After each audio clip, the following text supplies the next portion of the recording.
This Sunday, July 27th, from 10 a.m. to 1 p.m., Chabad of Pasadena will be offering an imperative program for people to join. It is titled From Life to Life.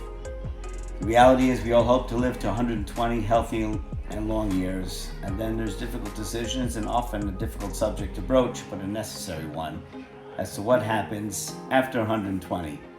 And sadly, many people do not have proper planning in place and the like, so we've taken the initiative to have a number of experts along those lines come in to speak, one of which will be a member of the Chevra Kadisha, the Burial Society, a estate planner, the rabbis.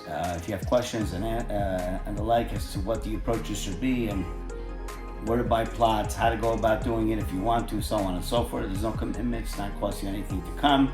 It's strictly there for informative purposes. Some of the rabbis will be presenting on what it means for the soul to leave the body from a spiritual perspective and from a halachic perspective, and what the Jewish customs and rituals are, so that we can be fully and properly informed.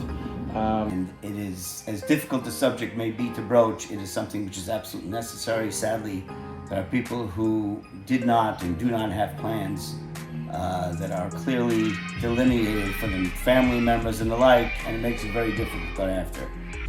Probably one of the most important aspects of this morning will be the question and answer session, when all of the professionals as well as all of the rabbis will be available for you to ask them any questions that you may have. You can consult with them one-on-one and just overall gain a full and clear picture. So please do your utmost to join us Sunday morning at 10 o'clock until 1 p.m. Till such point, have a Shabbat Shalom. We'll see you there.